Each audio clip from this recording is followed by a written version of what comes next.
Os programas de transferência de renda, eles não deveriam ter como base só a questão assistencialista. Eles deveriam já ter trabalhado dentro do próprio programa de transferência de renda uma forma de você ensinar esse beneficiário, esse empreendedor, a buscar com as suas próprias pernas, com as suas mãos, o seu negócio.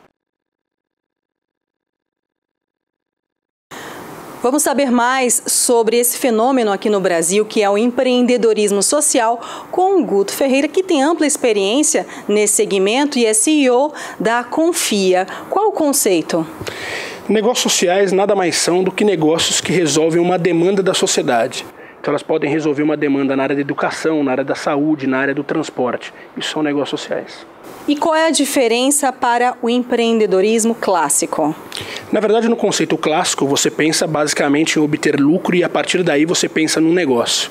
No negócio social, você pensa em resolver um problema, em resolver uma demanda social, a partir daí ganhar escala e aí sim você obtém um lucro. E como é o Brasil como ambiente para esse tipo de negócio? Não é um bom ambiente. O marco legal no Brasil para as questões de empreendedorismo como um todo é um ambiente muito ruim. Ele tem evoluído ao passar dos anos, mas ele ainda é muito tímido comparado com outros ambientes como Estados Unidos ou como a própria Europa. Você tem um problema de marco regulatório e de incentivo ao empreendedor muito sério no país. Então eu imagino que a gente deva discutir isso mais vezes com o passar dos anos para que a gente tenha um ambiente mais favorável para esse empreendedor. E em que lugares do Brasil isso ocorre mais? Olha, hoje no Brasil você tem uma situação muito favorável no Nordeste para empreender, né? Você tem, por exemplo, Pernambuco, que para mim é o principal local de empreendedorismo hoje no país. Você tem o Porto Social, você tem o Porto Digital, você tem o César, você tem uma série de iniciativas que foram transformando o Pernambuco na capital, para mim, na minha opinião, na capital brasileira de inovação. Agora, esse empreendedorismo, essa iniciativa toda de fazer algo diferente, de obter lucro, esse ânimo do empreendedor, isso ocorre independente de regulação ou dificuldades, né? Isso é nato do ser humano. Conta um pouco pra gente. O empreendedor ele já tem uma questão ele já tem um diferencial, né? Ele já tem um inconformismo dentro dele de alguma forma. Ou ele, por exemplo, não quer trabalhar dentro de uma empresa, ou ele quer ter o seu negócio, ou ele quer ter o seu próprio tempo, ou ele quer controlar o que ele faz no dia a dia, ou ele quer resolver um problema. Isso já é nato de quem quer ser empreendedor. Ele também é uma pessoa mais propensa a correr riscos, né? Necessariamente correr risco não pode ser uma coisa boa ou ruim. Ele primeiro calcula o risco e depois ele decide se ele deve correr riscos ou não. A questão com o empreendedor brasileiro é que ele é excelente em criatividade, assim como todo o povo brasileiro, mas ele ainda precisa evoluir muito no planejamento e na execução. Exatamente isso tem que ser trabalhado. E é isso que você oferece, né? Isso, a gente tem uma série de serviços, desde mentoria, passando por coworking, passando por alguns trabalhos em planejamento, em algumas ferramentas que podem ajudá-lo a alavancar o seu negócio, a dar escalabilidade, a que ele possa repetir esse negócio em outras localizações. Então tudo isso faz parte de um escopo que tanto a Confia quanto a Plan B e o nosso coworking realizam. E qual o funding para manter essa estrutura? Na verdade, a gente já tem uma organização social que trabalha microcrédito há 15 anos no Brasil, aqui na cidade de São Paulo. Ela já emprestou mais de 400 milhões de reais a micro e pequenos empreendedores. Isso deu para a gente um colchão de segurança financeira para que a gente pudesse investir em outros negócios, que é o caso do Hive Hub, que é o nosso coworking para empreendedores e negócios sociais. Então a gente já tem aí uma modelagem econômica que nos permite investir em outros negócios. E o empreendedor que ingressa no espaço de coworking, e quanto que ele precisa ter? Olha, hoje a gente tem diversos planos, né? Na verdade, como a gente trabalha muito com as questões de negócios sociais, empreendedorismo social, a gente já cobra um valor bem abaixo do mercado.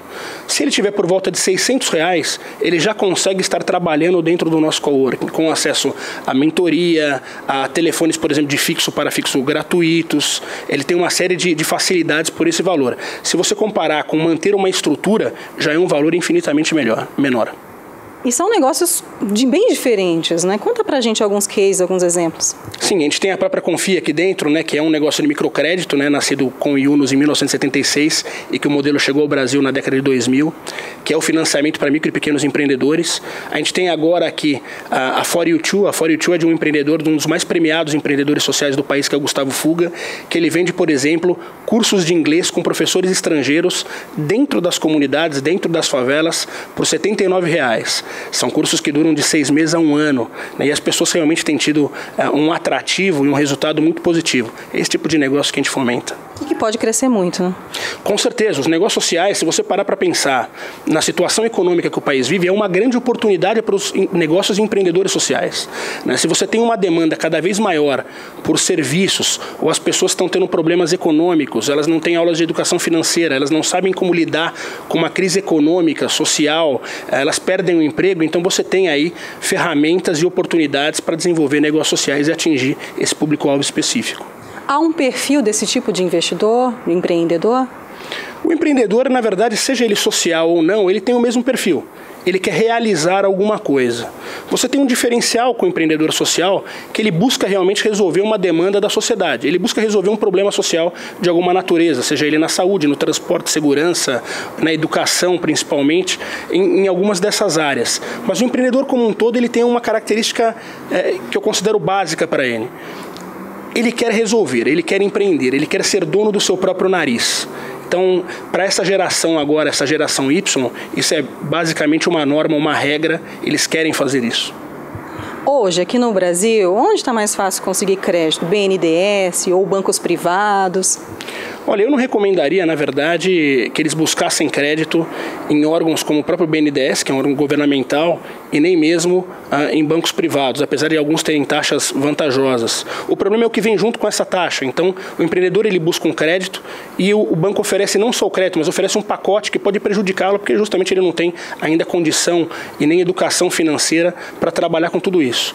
Eu aconselharia, assim, ele buscar plataformas de crowdfunding, né, que estão funcionando muito bem no Brasil. Você tem o Brota hoje, que é de um grande empreendedor chamado Polite, e tem funcionado bem. Você tem outras plataformas do Banco Mundial, do próprio Banco Interamericano de Desenvolvimento, que apoiam muito na América do Sul, e no Brasil eles começam a entrar de forma mais tímida, mas esse seria um bom acesso ao empreendedor. E a legislação com relação a isso? A gente tem uma legislação muito fraca. A legislação brasileira de apoio ao empreendedorismo, ela se baseia não em coisas técnicas, não em estudos técnicos, e mais em questões políticas. Isso com certeza não pode ser um bom caminho para o empreendedorismo. Você deveria ter uma legislação que desse mais segurança para esse empreendedor na questão de tributos, na questão de busca por investimento e mesmo na questão de reinvestir o que ele ganha de lucro no seu próprio negócio. Você deveria ter uma legislação mais específica para isso. Hoje você não tem isso no país. É uma questão cultural também, incutida inclusive e incentivada pelo governo, né? Receber benefícios do Estado em vez de buscar a própria renda. Os programas de transferência de renda, eles não deveriam ter como base só a questão assistencialista.